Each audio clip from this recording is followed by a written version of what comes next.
Chicago, 1934. Virginia Hill walks into the San Carlo Italian Village restaurant on South Wabash Avenue, wearing a waitress uniform that costs less than the tips she collects. 21 years old, red hair, legs that turn heads. She came from Bessemer, Alabama, where her stepfather beat her and poverty marked every childhood memory. Now she carries trays of pasta to men in expensive suits who discuss numbers, territories, percentages. She listens. She remembers. She learns the vocabulary of organized crime before she learns their names. Joe Epstein sits at table 12 every Tuesday night. They call him Joe E., bookmaker for the Chicago outfit, handles the Capone organization's race wire operations, manages money flows that run through a dozen cities. He watches Hill move through the dining room with the efficiency of someone who understands survival. He sees potential, not for romance, for business. One night in October 1934, Epstein calls her over. Not for more wine, for a conversation. He makes her an offer. Clean money for us at the racetrack. Place bets, collect winnings, bring back cash. 10% commission on everything that moves through your hands. Hill does the math fast. A $2,000 bet at 10% means $200. She makes $12 a week as a waitress. She says yes without asking questions. By 1935, Hill operates as a full-time courier for the Chicago outfit. She travels light, a suitcase, cash wrapped in newspaper, jewelry sewn into coat linings. She moves between Chicago, New York, Los Angeles, carrying money and stolen goods for Frank Nitti, Charles Fischetti, the men who run Capone's empire after Capone goes to prison for tax evasion. They trust her because she's young, female, invisible to law enforcement patterns, trained to watch men in fedoras smoking cigars. The racetracks become her office. Arlington Park, Hawthorne Racecourse, Santa Anita. She places bets ranging from $1,000 to $2,000 per race, collecting winnings that clean dirty money through legitimate pari-mutuel systems. The track cashiers know her face, but not her business. She dresses well now. Furs, silk, the wardrobe of someone who belongs in clubhouse seating. She earns approximately $30,000 annually by 1936. A Chicago police detective makes $1,800. In December 1936, Charles Fischetti throws a Christmas party at his Lake Shore Drive apartment. Every major Chicago outfit figure attends. Hill mingles, holding champagne, listening to conversations about labor racketeering, gambling territories, the constant mathematics of criminal enterprise. Someone mentions needing reliable people in New York. The Eastern families resist Chicago's expansion. Tributes aren't being paid. Messages need delivering. Fischetti sends Hill to New York in early 1937. Her assignment: enforce tribute payments from East Coast factions, establish Chicago's presence in territories controlled by Lucky Luciano's organization. She checks into the Waldorf Astoria, pays cash for a suite, begins making rounds to nightclubs where mob figures conduct business over scotch and cigars. She meets Joe Adonis at the Stork Club in March 1937. Born Giuseppe Antonio Dodo in Montemerano, Italy, Adonis runs gambling operations for the Luciano family, controls waterfront rackets, owns legitimate businesses that launder millions. 40 years old, sharp dresser, reputation for violence when business requires it. He calls her Flamingo, for the red hair, the long legs, the way she moves through rooms like she owns them. The affair begins that week. Business and pleasure, inseparable. Adonis uses Hill to handle cash flows between New York and Chicago operations, coordinates gambling scams that require mobile operatives who can cross state lines without attracting attention. She moves money, delivers messages, represents Chicago interests while sharing Adonis's bed. Love and leverage, running the same circuit. By May 1938, the relationship frays. New York families don't want Chicago interference. Adonis faces pressure from his associates about pillow talk, operational security, the risk of mixing business with a woman loyal to Midwest interests. Hill returns to Chicago, then briefly to Georgia, then back on the road. The affair ends, but the nickname sticks. Everyone calls her Flamingo now. New York, late 1939. George Raft throws a party at his Central Park West apartment. Actor, movie star, friend to gangsters who funded his early career. His guest list includes studio executives, showgirls, bookmakers, men who move between Hollywood legitimacy and underworld economics. Hill attends, wearing a dress that costs more than most Americans earn in 3 months. Benjamin Bugsy Siegel walks through Raft's door at 2,200 hours. 33 years old, partner with Meyer Lansky in bootlegging operations during Prohibition, co-founder of Murder Incorporated, enforcer turned entrepreneur, now building gambling operations in California. He dresses like a movie star, tailored suits, silk ties, the grooming habits of someone who studies his reflection. Handsome, charming, violent when necessary, utterly convinced of his own brilliance. Someone introduces them. Siegel and Hill. They've met before, briefly, through Joe Adonis in 1937, but this time something catches. She sees a man who understands ambition, who wants more than territory and tribute payments. He sees a woman who knows the business, who can move through his world without asking permission or forgiveness. They talk until 0400 hours. By dawn, they're planning to meet again. The relationship develops fast. Siegel visits Hill in Chicago in December 1939. She visits him in Los Angeles in January 1940. They fight constantly, arguments about money, jealousy, control. She throws things. He throws punches. In March 1944, police arrest Siegel after neighbors report screaming from Hill's apartment. The charges: assault, battery, illegal bookmaking operations. Hill refuses to testify. The charges get reduced. Siegel pays a fine. They stay together. What they build isn't romance, it's partnership. Hill continues working for the Chicago outfit, couriering cash, placing bets, maintaining her financial independence. Siegel expands his California operations, taking over racing wire services, establishing bookmaking networks, dealing with local competition through negotiation or violence, depending on resistance levels. She helps when the business overlaps. He helps when she needs muscle. Neither answers to the other, but both understand the value of alliance. By 1945, Siegel develops a vision. Las Vegas, Nevada. Desert town, legalized gambling. Federal government building Boulder Dam 70 miles away, bringing construction workers and tourists. A handful of small casinos operate downtown on Fremont Street. The El Cortez, the Golden Nugget, bare-bones gambling halls with no luxury, no sophistication. Siegel sees opportunity. He partners with Billy Wilkerson, publisher of The Hollywood Reporter, who owns 40 acres on the Los Angeles Highway south of town, land that will become the Strip. They plan a hotel-casino complex unlike anything Nevada has seen. Swimming pool, gourmet restaurant, showroom for entertainers, rooms with air conditioning, landscaping in the desert. A resort, not just a gambling hall. Wilkerson provides the land and vision. Siegel provides mob financing and construction management. The budget starts at $1 million. Meyer Lansky, Siegel's oldest friend and financial partner, secures investments from East Coast families.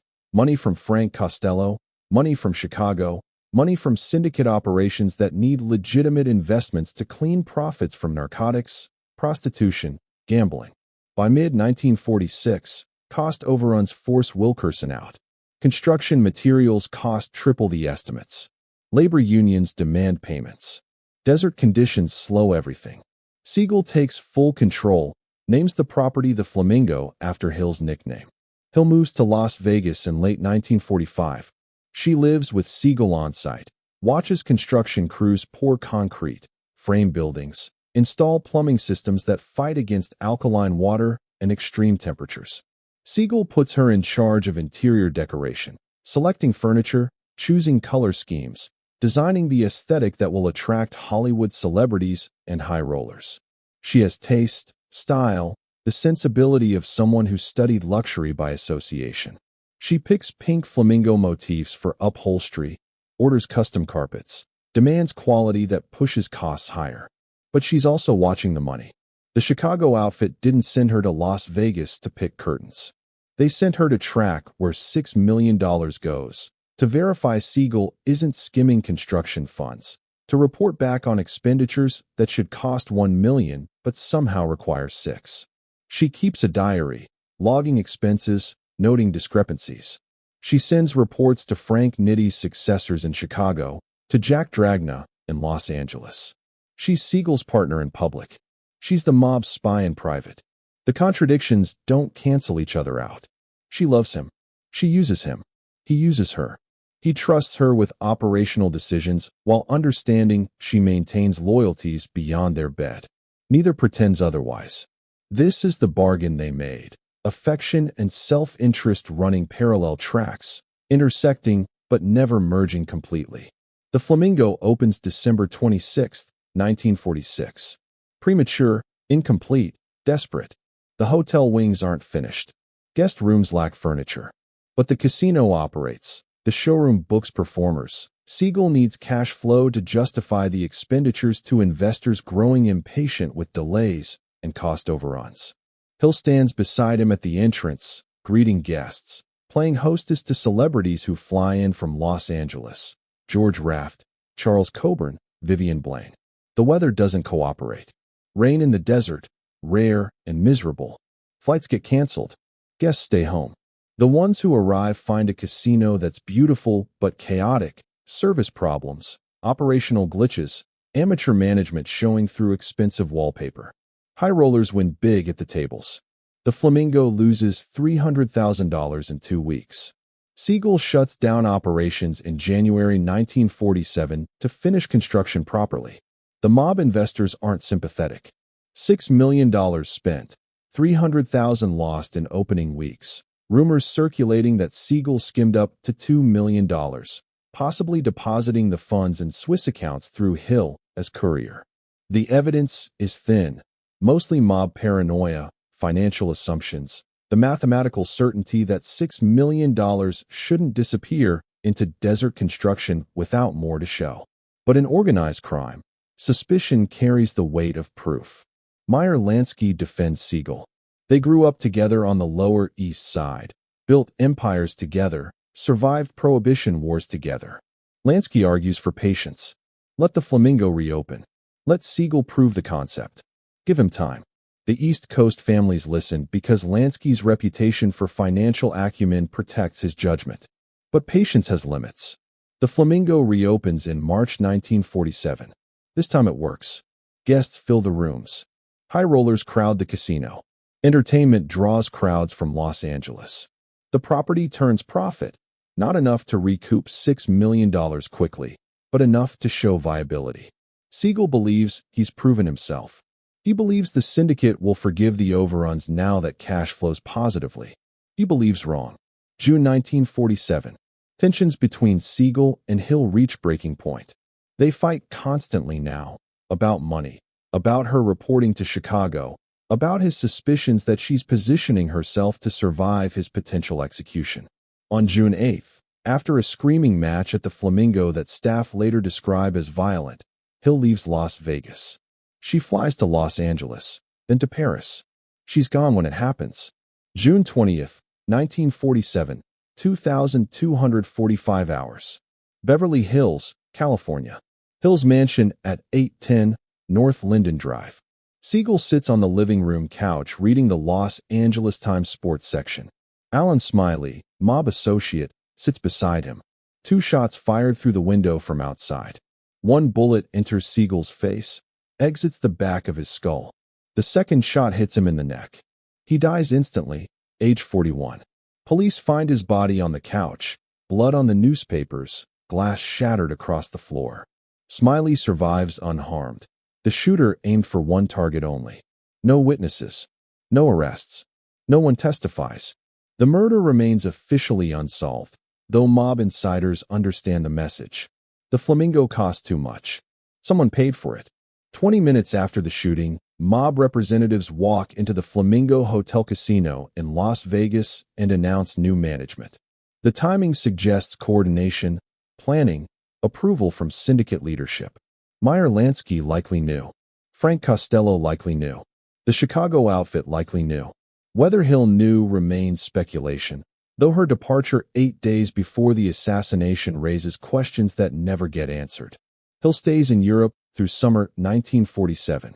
Paris, then Switzerland, using money she accumulated from years of courier work and gifts from Siegel. Jewelry worth tens of thousands. Cash in accounts Siegel established for her. Property deeds. She returns to the United States in late 1947, settling briefly in Chicago, then relocating to Sun Valley, Idaho, in 1949. In Sun Valley, she meets Hans Hauser, Austrian ski instructor, immigrant like her, no mob connections, no criminal history. They marry in March 1950. She's 37. He's younger, naive about her past, unaware of the bodies and bribes that funded her fur coats. She tries domesticity, mountain air, cooking, distance from Chicago and New York and Las Vegas. Her son Peter is born November 1950. But the past doesn't disappear through relocation. The United States Senate establishes the Special Committee to investigate organized crime in interstate commerce in 1950, chaired by Senator Estes Kefauver of Tennessee.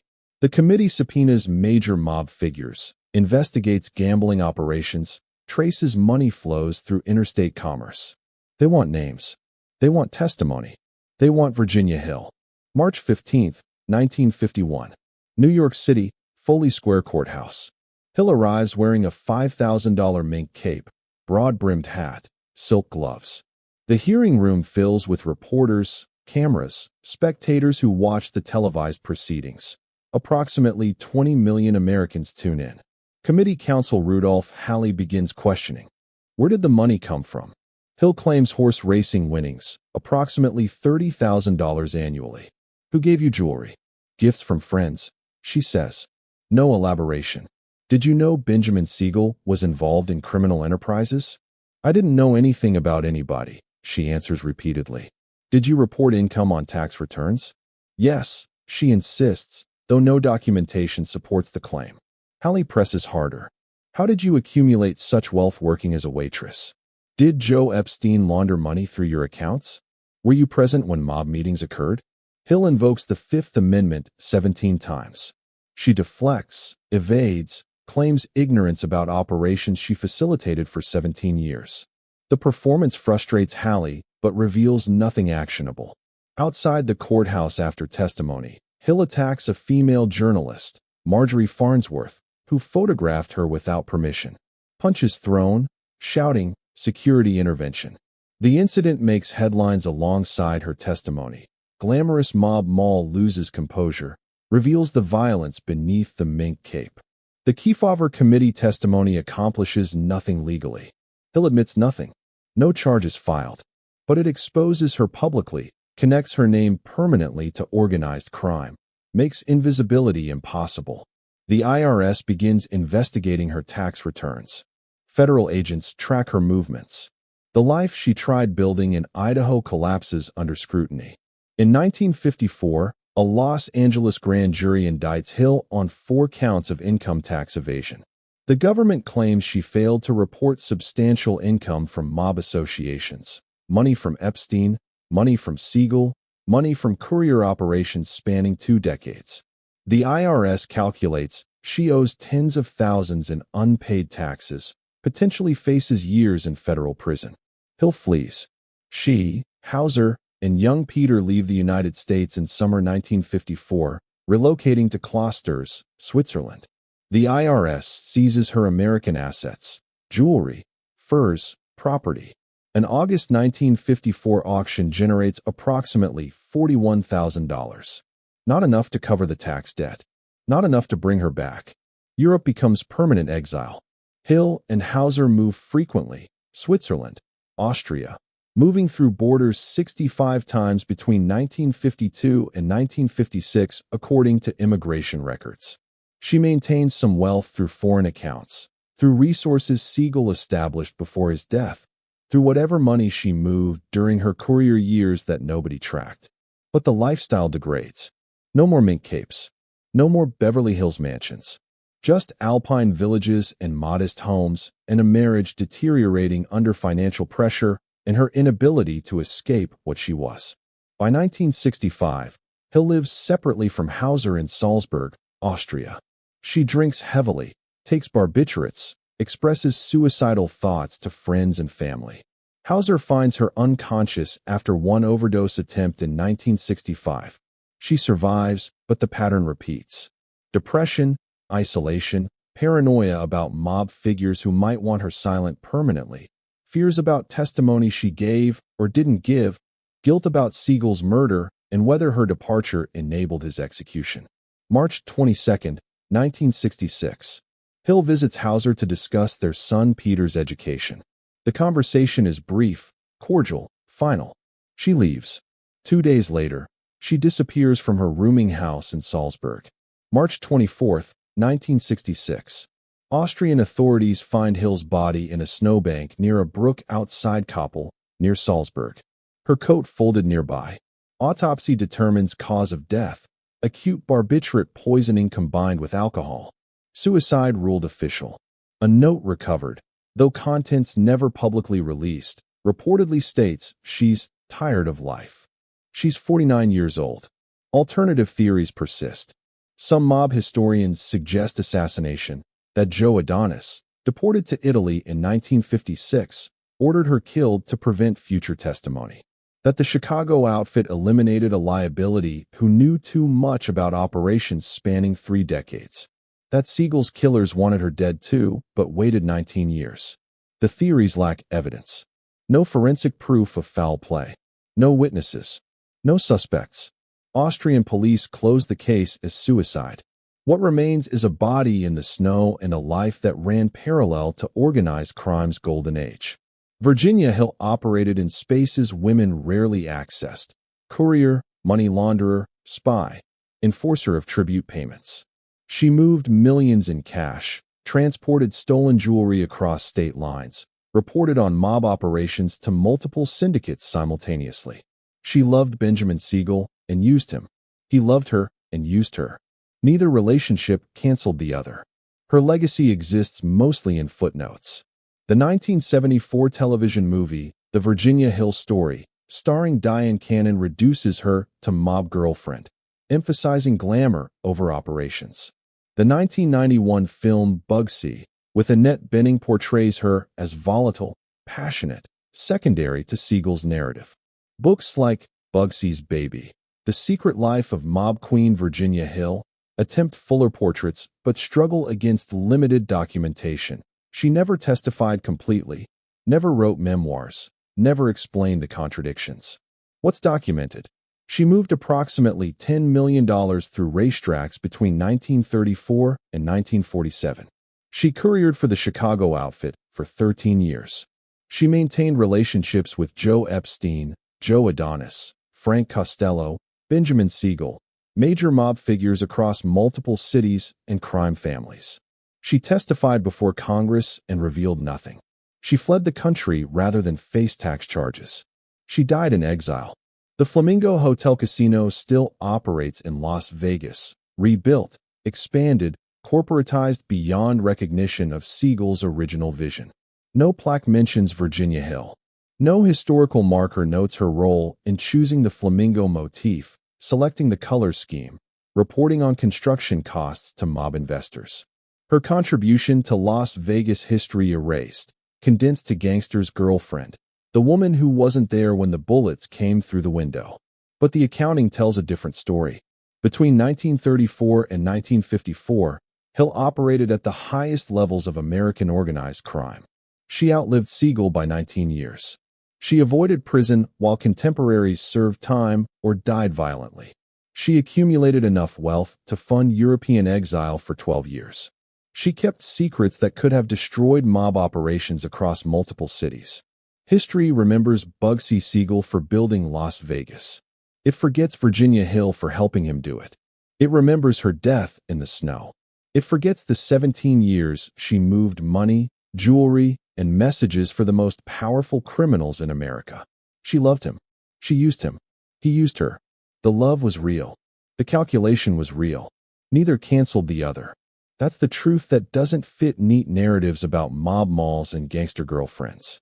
Virginia Hill was a criminal who happened to be female, operating in a male-dominated industry that rarely documented women's operational roles.